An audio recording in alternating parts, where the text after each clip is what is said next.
Some men are born into greatness, others carve it with their bare hands.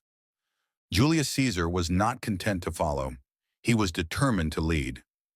Born in Rome in 100 BC, Caesar did not begin life as the most powerful man in the city. He was ambitious, but ambition in Rome was dangerous. Power was guarded. Rivals were everywhere.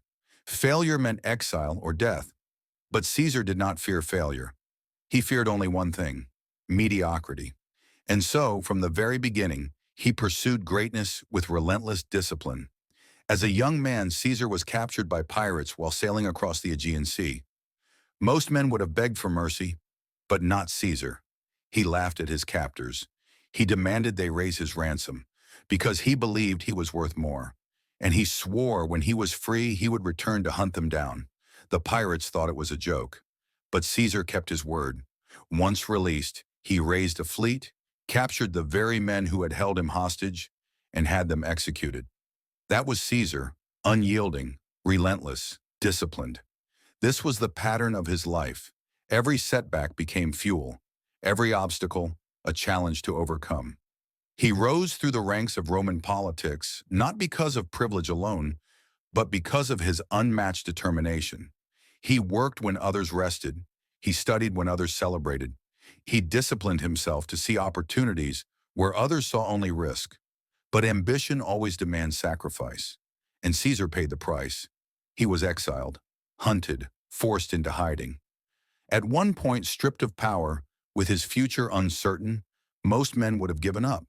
But Caesar did not. He waited, he planned, he prepared. And then, when the time was right, he returned to Rome stronger than ever. His voice carried weight. His soldiers followed him with unshakable loyalty. Because discipline is not built in comfort, it is built in hardship. The defining moment came at the Rubicon River in 49 BC. To cross it meant war. To turn back meant surrender. Caesar looked at his men and uttered the words, "Alea iacta est," the die is cast, and he marched forward, knowing there was no return. That is what separates the great from the ordinary.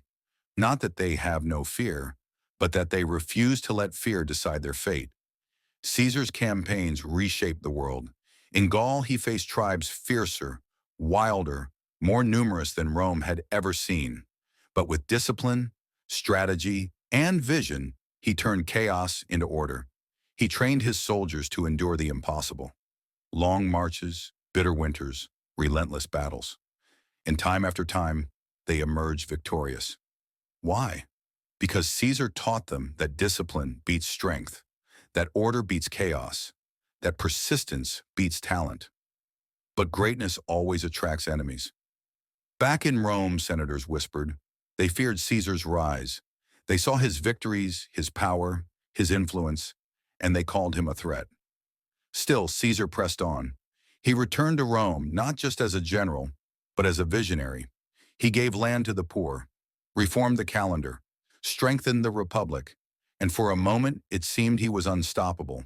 But no man, no matter how powerful, escapes betrayal. On the Ides of March, 44 BC, Caesar entered the Senate, unaware that daggers waited in the shadows. He was struck down by the very men he once called allies. Even his friend Brutus turned against him. And yet, even in death, Caesar triumphed, because true greatness cannot be killed. His name outlived the men who betrayed him. His vision outlasted the blades that cut him down. Rome would not remember the cowards who struck in the dark. It would remember the man who reshaped an empire. And this is the lesson for us today. Life will test you. It will betray you.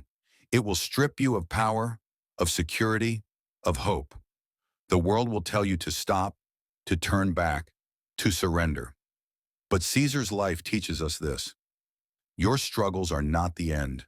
They are the path. Discipline is not about always winning. It is about refusing to quit, even when defeat seems certain. It is about crossing your own Rubicon when everything inside you screams to stay safe on the other side. Think of your battles, the rejections, the losses, the betrayals. Think of the moments when you felt surrounded, outnumbered, powerless.